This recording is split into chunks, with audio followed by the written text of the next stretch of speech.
അധ്യായം 1. യേശുക്രിസ്തുവിന്റെ ദാസന്മാരായ പൗലോസും തിമോഥെയോസും ഫിലിപ്പിയിലെ മെത്രാന്മാരും ഡീക്കന്മാരും ഉൾപ്പെടെ യേശുക്രിസ്തുവിലുള്ള സകല വിശുദ്ധർക്കും എഴുതുന്നത്, നമ്മുടെ പിതാവായ ദൈവത്തിൽ നിന്നും കർത്താവായ യേശുക്രിസ്തുവിൽ നിന്നും നിങ്ങൾക്ക് കൃപയും സമാധാനവും. ഞാൻ നിങ്ങളെ ഓർമ്മിക്കുമ്പോഴെല്ലാം എൻ്റെ ദൈവത്തിന് നന്ദി പറയുന്നു. എപ്പോഴും എൻ്റെ എല്ലാ പ്രാർത്ഥനകളിലും നിങ്ങൾക്കെല്ലാവർക്കും വേണ്ടി സന്തോഷത്തോടെ യാചിക്കുന്നു. ആദ്യ ദിവസം മുതൽ ഇന്നുവരെയും സുവിശേഷ പ്രചാരണത്തിലുള്ള നിങ്ങളുടെ കൂട്ടായ്മയ്ക്ക് ഞാൻ നന്ദി പറയുന്നു. നിങ്ങളിൽ സൽപ്രവൃത്തി ആരംഭിച്ചവൻ യേശുക്രിസ്തുവിൻ്റെ ദിനമാകുമ്പോഴേക്കും അത് പൂർത്തിയാക്കുമെന്ന് എനിക്ക് ബോധ്യമുണ്ട്. നിങ്ങളെ എൻ്റെ ഹൃദയത്തിൽ സംവഹിക്കുന്നതുകൊണ്ട് നിങ്ങളെല്ലാവരെയും കുറിച്ച് ഞാൻ അപ്രകാരം വിചാരിക്കുന്നത് യുക്തമാണ്. കാരണം നിങ്ങളെല്ലാവരും കൃപയിൽ എൻ്റെ പങ്കുകാരാണ്. അതുപോലെ തന്നെ എൻ്റെ ബന്ധനത്തിലും സുവിശേഷ സംരക്ഷണത്തിലും സ്ഥിരീകരണത്തിലും യേശുക്രിസ്തുവിൻ്റെ വാത്സല്യത്തോടെ നിങ്ങളെല്ലാവരെയും കാണാൻ ഞാൻ എത്രമാത്രം ആഗ്രഹിക്കുന്നുവെന്നതിന് ദൈവം തന്നെ സാക്ഷി. നിങ്ങളുടെ സ്നേഹം ജ്ഞാനത്തിലും എല്ലാ തരത്തിലുമുള്ള വിവേചനാശക്തിയിലും ഉത്തരോത്തരം വർദ്ധിച്ചു വരട്ടെ എന്ന് ഞാൻ പ്രാർത്ഥിക്കുന്നു. അങ്ങനെ ഉത്തമമായവ തിരഞ്ഞെടുക്കാൻ നിങ്ങൾക്ക് കഴിയും. ദൈവത്തിൻ്റെ മഹത്വത്തിനും സ്തുതിക്കും വേണ്ടി യേശു ക്രിസ്തുവിലൂടെ ലഭിക്കുന്ന നീതിയുടെ ഫലങ്ങൾ കൊണ്ട് നിറഞ്ഞ് നിങ്ങൾ ക്രിസ്തുവിൻ്റെ ദിനത്തിലേക്ക് നിഷ്കളങ്കരും നിർദോഷരുമായി ഭവിക്കട്ടെ. സഹോദരരെ, എനിക്ക് സംഭവിച്ചതെല്ലാം സുവിശേഷത്തിൻ്റെ പുരോഗതിക്ക് കാരണമായെന്ന് നിങ്ങൾ അറിയാൻ ഞാൻ ആഗ്രഹിക്കുന്നു. കാരണം ഞാൻ ക്രിസ്തുവിനു വേണ്ടിയാണ് ബന്ധനസ്ഥനായതെന്ന് പ്രത്തോറിയം മുഴുവനിലും ശേഷം എല്ലാവർക്കും സുവിദിതമാണ്. മിക്ക സഹോദരർക്കും എൻ്റെ ബന്ധന നിമിത്തം കർത്താവിൽ ആത്മധൈര്യം ലഭിച്ചതുകൊണ്ട് ഭയം കൂടാതെ ദൈവവചനം പ്രസംഗിക്കാൻ അവർ കൂടുതൽ സന്നദ്ധരായിരിക്കുന്നു. ചിലർ അസൂയയും മാത്സര്യവും നിമിത്തം ക്രിസ്തുവിനെ പ്രസംഗിക്കുന്നു. മറ്റു ചിലർ സന്മനസ്സോടെ തന്നെ പ്രസംഗിക്കുന്നു. ഇവർ സ്നേഹത്തിൻ്റെ പേരിലാണ് അങ്ങനെ ചെയ്യുന്നത്. കാരണം സുവിശേഷത്തിൻ്റെ സംരക്ഷണത്തിന് ഞാൻ നിയുക്തനാണെന്ന് അവർക്കറിയാം. ആദ്യത്തെ കൂട്ടർ കക്ഷി മാത്സര്യം മൂലം എൻ്റെ ബന്ധനത്തിൽ എനിക്ക് ദുഃഖം വർദ്ധിപ്പിക്കാമെന്ന് വിചാരിച്ചുകൊണ്ട് ആത്മാർത്ഥത കൂടാതെ ക്രിസ്തുവിനെ പ്രസംഗിക്കുന്നു.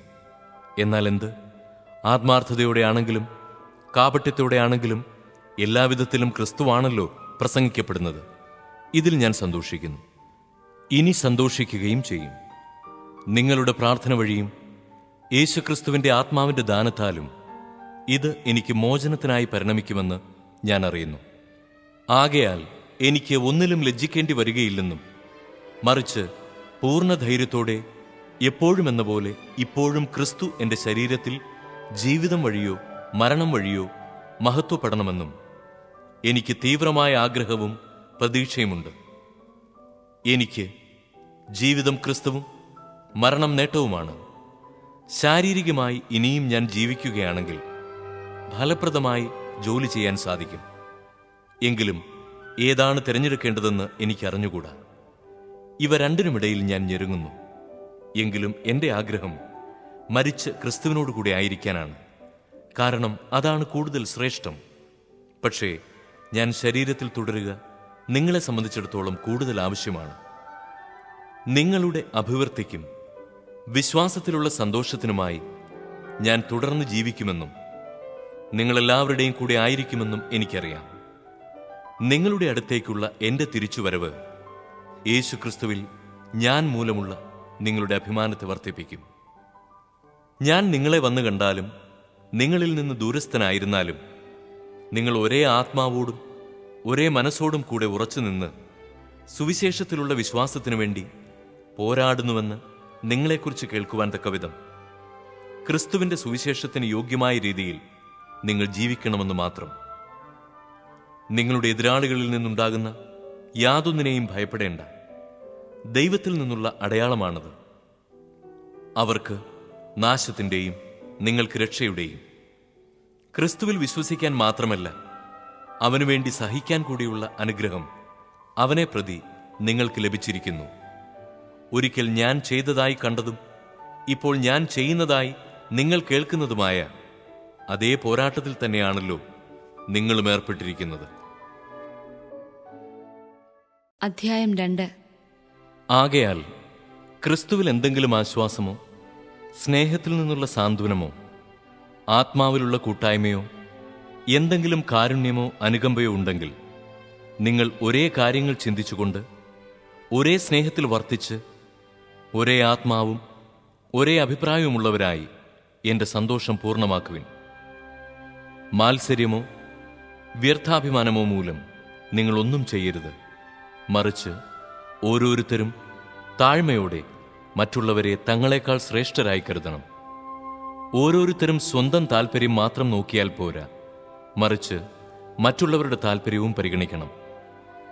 യേശുക്രിസ്തുവിനുണ്ടായിരുന്ന ഈ മനോഭാവം നിങ്ങളിലും ഉണ്ടാകട്ടെ. ദൈവത്തിൻ്റെ രൂപത്തിലായിരുന്നെങ്കിലും അവൻ ദൈവവുമായുള്ള സമാനത നിലനിർത്തേണ്ട ഒരു കാര്യമായി പരിഗണിച്ചില്ല. തന്നെ തന്നെ ശൂന്യനാക്കിക്കൊണ്ട് ദാസന്റെ രൂപം സ്വീകരിച്ച് മനുഷ്യരുടെ സാദൃശ്യത്തിലായിത്തീർന്ന് ആകൃതിയിൽ മനുഷ്യനെപ്പോലെ കാണപ്പെട്ടു. മരണം വരെ, അതേ കുരിശുമരണം വരെ അനുസരണമുള്ളവനായി തന്നെ തന്നെ താഴ്ത്തി. ആകയാൽ ദൈവം അവനെ അത്യധികം ഉയർത്തി എല്ലാ നാമങ്ങൾക്കും ഉപരിയായ നാമം നൽകുകയും ചെയ്തു. ഇത് യേശുവിൻ്റെ നാമത്തിനു മുൻപിൽ സ്വർഗത്തിലും ഭൂമിയിലും പാതാളത്തിലുള്ള സകലരും മുട്ടുകൾ മടക്കുന്നതിനും യേശുക്രിസ്തു കർത്താവാണെന്ന് പിതാവായ ദൈവത്തിൻ്റെ മഹത്വത്തിനായി എല്ലാ നാവുകളും ഏറ്റുപറയുന്നതിനും വേണ്ടിയാണ്. എൻ്റെ പ്രിയപ്പെട്ടവരെ, നിങ്ങൾ എപ്പോഴും അനുസരണയോടെ വർത്തിച്ചിട്ടുള്ളതുപോലെ എൻ്റെ സാന്നിധ്യത്തിൽ മാത്രമല്ല, ഞാൻ അകന്നിരിക്കുന്ന ഈ സമയത്തും പൂർവാധികം ഭയത്തോടും വിറയലോടും കൂടെ നിങ്ങളുടെ സ്വന്തം രക്ഷയ്ക്കു വേണ്ടി അധ്വാനിക്കുവിൻ. എന്തെന്നാൽ തൻ്റെ അഭീഷ്ടമനുസരിച്ച് ഇച്ഛിക്കാനും പ്രവർത്തിക്കാനും നിങ്ങളെ ഉത്തേജിപ്പിക്കുന്നത് ദൈവമാണ്. എല്ലാ കാര്യങ്ങളും മുറുമുറുപ്പും തർക്കവും കൂടാതെ ചെയ്യുവിൻ. അങ്ങനെ നിങ്ങൾ നിർദോഷരും നിഷ്കളങ്കരുമായി തീർന്ന് വഴിപിഴച്ചതും വക്രതയുള്ളതുമായ തലമുറയുടെ ഇടയിൽ കുറ്റമറ്റ ദൈവമക്കളാവട്ടെ. അവരുടെ മധ്യേ ലോകത്തിൽ നിങ്ങൾ വെളിച്ചമായി പ്രകാശിക്കുകയും ചെയ്യട്ടെ. നിങ്ങൾ ജീവന്റെ വചനത്തെ മുറുകെ പിടിക്കുവിൻ. അപ്പോൾ ഞാൻ ഓടിയതും അധ്വാനിച്ചതും വ്യർത്ഥമായില്ലെന്ന് ക്രിസ്തുവിൻ്റെ ദിനത്തിൽ എനിക്ക് അഭിമാനിക്കാം. നിങ്ങളുടെ ബലിയുടെയും വിശ്വാസത്തിൽ നിന്നുള്ള ശുശ്രൂഷയുടെയും മേൽ ഒരു നൈവേദ്യമായി എൻ്റെ ജീവൻ ചൊരിയേണ്ടി വന്നാൽ തന്നെയും ഞാൻ അതിൽ സന്തോഷിക്കുകയും നിങ്ങളെല്ലാവരോടും കൂടെ ആനന്ദിക്കുകയും ചെയ്യും. ഇപ്രകാരം തന്നെ നിങ്ങളും എന്നോടുകൂടെ സന്തോഷിക്കുകയും എൻ്റെ ആനന്ദത്തിൽ പങ്കുകൊള്ളുകയും ചെയ്യുവിൻ. നിങ്ങളുടെ വിവരങ്ങൾ അറിഞ്ഞ് എനിക്ക് സന്തോഷിക്കാൻ വേണ്ടി തിമോഥെയോസിനെ ഉടനെ നിങ്ങളുടെ അടുത്തേക്ക് അയക്കാമെന്ന് കർത്താവായ യേശുവിൽ ഞാൻ പ്രത്യാശിക്കുന്നു. അവനെപ്പോലെ നിങ്ങളുടെ കാര്യത്തിൽ ആത്മാർത്ഥമായി താൽപ്പര്യമുള്ള വേറൊരാൾ എനിക്കില്ല. എല്ലാവരും അന്വേഷിക്കുന്നത് സ്വന്തം കാര്യമാണ്, യേശുക്രിസ്തുവിൻ്റെ കാര്യമല്ല. എന്നാൽ തിമോഥെയോസിന്റെ സ്വഭാവഗുണം നിങ്ങൾക്കറിയാമല്ലോ. പുത്രൻ പിതാവിനോടൊത്ത് എന്നതുപോലെ അവൻ എന്നോടൊത്ത് സുവിശേഷത്തിന് ശുശ്രൂഷ ചെയ്തു. എൻ്റെ കാര്യം എങ്ങനെയാകുമെന്നറിഞ്ഞാൽ ഉടനെ അവനെ അയക്കാമെന്ന് പ്രതീക്ഷിക്കുന്നു. എനിക്ക് വേഗം വരാൻ സാധിക്കുമെന്ന് കർത്താവിൽ ഞാൻ പ്രത്യാശിക്കുന്നു. എൻ്റെ സഹോദരനും സഹപ്രവർത്തകനും സഹയോദ്ധാവും നിങ്ങളുടെ അപ്പസ്തോലനും എൻ്റെ ആവശ്യങ്ങളിൽ ശുശ്രൂഷകനുമായ എപ്പഫ്രോദിത്തോസിനെ നിങ്ങളുടെ അടുത്തേക്ക് അയക്കേണ്ടതാണെന്ന് ഞാൻ കരുതുന്നു. നിങ്ങളെ എല്ലാവരെയും കാണാൻ അവൻ അതീവ തൽപരനാണ്. കൂടാതെ താൻ രോഗിയാണെന്ന് നിങ്ങൾ കേട്ടതിൽ അവൻ വളരെ അസ്വസ്ഥനായിരിക്കുകയുമാണ്. അതെ, അവൻ രോഗബാധിതനായി മരണത്തോളം എത്തി. എങ്കിലും ദൈവം അവനോട് കരുണ കാണിച്ചു. അവനോട് മാത്രമല്ല, എന്നോടും. എനിക്ക് ദുഃഖത്തിന്മേൽ ദുഃഖമുണ്ടാകാതിരിക്കാൻ വേണ്ടി അവനെ നിങ്ങൾ വീണ്ടും കണ്ട് സന്തോഷിക്കാനും അങ്ങനെ എൻ്റെ ദുഃഖം കുറയാനും വേണ്ടി അവനെ അയക്കാൻ ഞാൻ അതീവ തൽപരനാണ്. അതുകൊണ്ട് പൂർണ്ണ സന്തോഷത്തോടെ നിങ്ങൾ കർത്താവിൽ അവനെ സ്വീകരിക്കുവിൻ. അവനെപ്പോലെയുള്ളവരെ നിങ്ങൾ ബഹുമാനിക്കണം. കാരണം ക്രിസ്തുവിനു വേണ്ടിയുള്ള ശുശ്രൂഷയിൽ അവൻ മരണത്തിൻ്റെ വക്കുവരെ എത്തി. എനിക്ക് വേണ്ടിയുള്ള നിങ്ങളുടെ ശുശ്രൂഷയുടെ കുറവ് പരിഹരിക്കാൻ സ്വന്തം ജീവൻ തന്നെ അവൻ അപകടത്തിലാക്കി. അധ്യായം 3. എൻ്റെ സഹോദരരെ, നിങ്ങൾ കർത്താവിൽ സന്തോഷിക്കുവിൻ. ഒരേ കാര്യം വീണ്ടും എഴുതുന്നതിൽ എനിക്ക് മടുപ്പ് തോന്നുന്നില്ല. നിങ്ങൾക്ക് അത് കൂടുതൽ സുരക്ഷിതത്വം നൽകും. നായ്ക്കളെയും തിന്മകൾ പ്രവർത്തിക്കുന്നവരെയും പരിച്ഛേദനവാദികളെയും സൂക്ഷിച്ചുകൊള്ളുവിൻ. നമ്മളാണ് യഥാർത്ഥ പരിച്ഛേദിതർ. ദൈവത്തെ ആത്മാവിൽ ആരാധിക്കുകയും യേശുക്രിസ്തുവിൽ അഭിമാനം കൊള്ളുകയും ജഡത്തിൽ ശരണം വയ്ക്കാതിരിക്കുകയും ചെയ്യുന്ന നമ്മൾ. എന്നാൽ എനിക്ക് ശരീരത്തിലും പ്രത്യാശ വയ്ക്കാൻ കഴിയും. ശരീരത്തിൽ പ്രത്യാശയുണ്ട് എന്ന് വിചാരിക്കുന്ന ആരെയുംകാൾ കൂടുതലായി അതിനുള്ള അവകാശം എനിക്കുണ്ട്. കാരണം 8-ാം ദിവസം പരിച്ഛേദനം ചെയ്യപ്പെട്ടവനാണ് ഞാൻ. ഇസ്രായേൽ വംശത്തിലും ബെഞ്ചമിൻ ഗോത്രത്തിലും പിറന്നവൻ, ഹെബ്രായരിൽ നിന്ന് ജനിച്ച ഹെബ്രായൻ, നിയമപ്രകാരം ഫരിസേയൻ, തീഷ്ണത കൊണ്ട് സഭയെ പീഡിപ്പിച്ചവൻ, നീതിയുടെ കാര്യത്തിൽ നിയമത്തിന്റെ മുൻപിൽ കുറ്റമില്ലാത്തവൻ. എന്നാൽ എനിക്ക് ലാഭമായിരുന്ന ഇവയെല്ലാം ക്രിസ്തുവിനെ പ്രതി നഷ്ടമായി ഞാൻ കണക്കാക്കി. ഇവ മാത്രമല്ല, എൻ്റെ കർത്താവായ യേശുക്രിസ്തുവിനെ പറ്റിയുള്ള ജ്ഞാനം കൂടുതൽ വിലയുള്ളതാകിയാൽ സർവവും നഷ്ടമായി തന്നെ ഞാൻ പരിഗണിക്കുന്നു. അവനെ പ്രതി ഞാൻ സകലവും നഷ്ടപ്പെടുത്തുകയും ഉച്ഛിഷ്ടം പോലെ കരുതുകയുമാണ്. ഇത് ക്രിസ്തുവിനെ നേടുന്നതിനും അവനോടുകൂടെ ഒന്നായി കാണപ്പെടുന്നതിനും വേണ്ടിയത്രേ. എനിക്ക് നിയമത്തിൽ നിന്ന് ലഭിക്കുന്ന നീതിയല്ല ഉള്ളത്, പിന്നെയോ ക്രിസ്തുവിലുള്ള വിശ്വാസം വഴി ലഭിക്കുന്ന നീതിയാണ്. അതായത് വിശ്വാസത്തെ ആസ്പദമാക്കി ദൈവത്തിൽ നിന്നുള്ള നീതി. അത് അവനെയും അവൻ്റെ പുനരുത്ഥാനത്തിൻ്റെ ശക്തിയെയും ഞാൻ അറിയുന്നതിനും അവൻ്റെ സഹനത്തിൽ പങ്കുചേരുന്നതിനും അവൻ്റെ മരണത്തോട് താതാത്മ്യപ്പെടുന്നതിനും വേണ്ടിയാണ്. അങ്ങനെ മരിച്ചവരിൽ നിന്നുള്ള ഉയർപ്പ് പ്രാപിക്കാമെന്ന് ഞാൻ പ്രതീക്ഷിക്കുന്നു. ഇത് എനിക്ക് കിട്ടിക്കഴിഞ്ഞെന്നോ ഞാൻ പരിപൂർണനായെന്നോ അർത്ഥമില്ല. ഇത് സ്വന്തമാക്കാൻ വേണ്ടി ഞാൻ തീവ്രമായി പരിശ്രമിക്കുകയാണ്. യേശുക്രിസ്തു എന്നെ സ്വന്തമാക്കിയിരിക്കുന്നു. സഹോദരരെ, ഞാൻ തന്നെ ഇനിയും ഇത് സ്വന്തമാക്കിയെന്ന് കരുതുന്നില്ല. എന്നാൽ ഒരു കാര്യം ഞാൻ ചെയ്യുന്നു. എൻ്റെ പിന്നിലുള്ളവയെ വിസ്മരിച്ചിട്ട് മുമ്പിലുള്ളവയെ ലക്ഷ്യമാക്കി ഞാൻ മുന്നേറുന്നു. യേശുക്രിസ്തുവിലൂടെ ഉന്നതത്തിലേക്കുള്ള ദൈവത്തിൻ്റെ വിളിയാകുന്ന സമ്മാനത്തിനു വേണ്ടി ഞാൻ ലക്ഷ്യത്തിലേക്ക് പ്രയാണം ചെയ്യുന്നു. അതിനാൽ നമ്മിൽ പൂർണ്ണത പ്രാപിച്ചവർ ഇങ്ങനെ തന്നെ ആഗ്രഹിക്കട്ടെ. ആരെങ്കിലും ഏതെങ്കിലും കാര്യത്തിൽ ഭിന്നമായി ചിന്തിക്കുന്നെങ്കിൽ ദൈവം നിങ്ങൾക്ക് അത് വ്യക്തമാക്കിത്തരും. എന്നാൽ നേടിയെടുത്തതിനെ മുറുകെ പിടിച്ചുകൊണ്ട് തന്നെ ആവണം നമ്മുടെ പ്രവർത്തനം. സഹോദരരെ, നിങ്ങൾ എന്നെ അനുകരിക്കുന്നവരുടെ കൂടെ ചേരുവിൻ. ഞങ്ങളുടെ മാതൃകയനുസരിച്ച് ജീവിക്കുന്നവരെ കണ്ടുപഠിക്കുവിൻ. എന്നാൽ പലരും ക്രിസ്തുവിൻ്റെ കുരിശിൻ്റെ ശത്രുക്കളായി ജീവിക്കുന്നുവെന്ന് പലപ്പോഴും നിങ്ങളോട് ഞാൻ പറഞ്ഞിട്ടുള്ളത് തന്നെ ഇപ്പോൾ കണ്ണീരോടെ ആവർത്തിക്കുന്നു.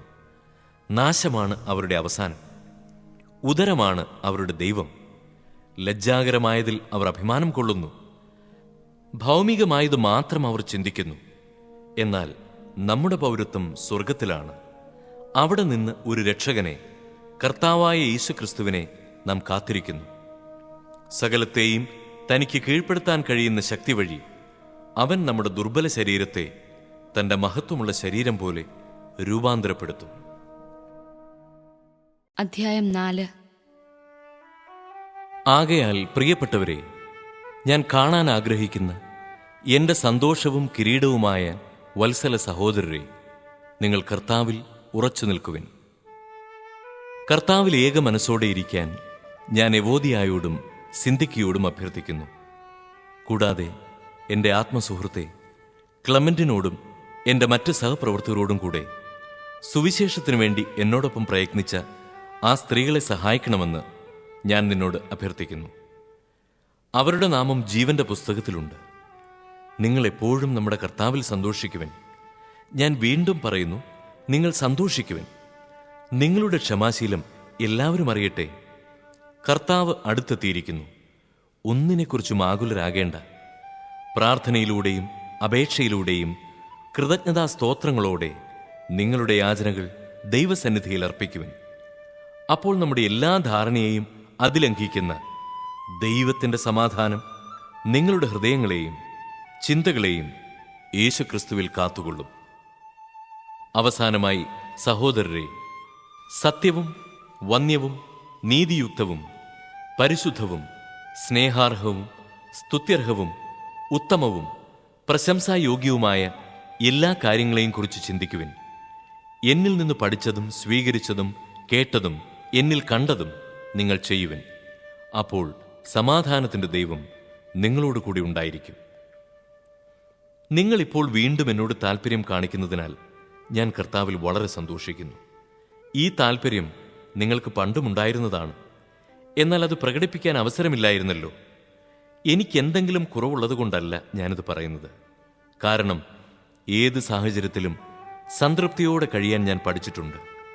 താഴ്ന്ന നിലയിൽ ജീവിക്കാൻ എനിക്കറിയാം. സമൃദ്ധിയിൽ ജീവിക്കാനും ഏത് സാഹചര്യത്തിലും കഴിയാനും എനിക്ക് പരിശീലനം ലഭിച്ചിട്ടുണ്ട്. അതെ, സുഭിക്ഷത്തിലും ദുർഭിക്ഷത്തിലും സമൃദ്ധിയിലും ദാരിദ്ര്യത്തിലുമെല്ലാം എന്നെ ശക്തനാക്കുന്നവനിലൂടെ എല്ലാം ചെയ്യാൻ എനിക്ക് സാധിക്കും. എങ്കിലും എൻ്റെ ഞെരുക്കങ്ങളിൽ സൗമനസ്യത്തോടെ നിങ്ങൾ പങ്കുചേർന്നു. ഫിലിപ്പിയരെ, സുവിശേഷ പ്രചാരണത്തിൻ്റെ ആരംഭത്തിൽ ഞാൻ മക്കദോനിയ വിട്ടപ്പോൾ നിങ്ങളൊഴികെ മറ്റൊരു സഭയും എന്നോട് കൊടുക്കൽ വാങ്ങലിൽ പങ്കുചേർന്നില്ലെന്ന് നിങ്ങൾക്ക് തന്നെ അറിയാമല്ലോ. ഞാൻ തെസലോനിക്കായിലായിരുന്നപ്പോൾ പോലും എൻ്റെ ആവശ്യത്തിന് 1-2 പ്രാവശ്യം നിങ്ങൾ സഹായം അയച്ചു തന്നു. ഞാൻ ദാനം ആഗ്രഹിക്കുന്നുവെന്ന് വിചാരിക്കരുത്. പിന്നെയോ നിങ്ങൾക്ക് പ്രതിഫലം വർദ്ധിക്കണമെന്നാണ് എൻ്റെ ആഗ്രഹം. എനിക്ക് ആവശ്യത്തിനും അതിലധികവും ലഭിച്ചു. എനിക്ക് എല്ലാം തികഞ്ഞിരിക്കുന്നു. കാരണം എപ്പഫ്രോദിത്തോസിൻ്റെ അടുത്തു നിന്ന് നിങ്ങളുടെ ദാനം ദൈവത്തിന് പ്രസാദിച്ചതും സുരഭിലവും സ്വീകാര്യവുമായ ബലി ഞാൻ സ്വീകരിച്ചു. എൻ്റെ ദൈവം തൻ്റെ മഹത്വത്തിൻ്റെ സമ്പന്നതയിൽ നിന്ന് യേശുക്രിസ്തു വഴി നിങ്ങൾക്കാവശ്യമുള്ളതെല്ലാം നൽകും. നമ്മുടെ പിതാവായ ദൈവത്തിന് എന്നും എന്നേക്കും മഹത്വമുണ്ടായിരിക്കട്ടെ. ആമേൻ. നിങ്ങൾ യേശുക്രിസ്തുവിൽ സകല വിശുദ്ധരെയും അഭിവാദനം ചെയ്യുവിൻ. എൻ്റെ കൂടെയുള്ള സഹോദരർ നിങ്ങളെ അഭിവാദനം ചെയ്യുന്നു. എല്ലാ വിശുദ്ധരും, പ്രത്യേകിച്ച് സീസറിൻ്റെ ഭവനത്തിൽപ്പെട്ടവർ നിങ്ങളെ അഭിവാദനം ചെയ്യുന്നു. നമ്മുടെ കർത്താവായ യേശുക്രിസ്തുവിൻ്റെ കൃപ നിങ്ങളുടെ ആത്മാവോടുകൂടെ ഉണ്ടായിരിക്കട്ടെ.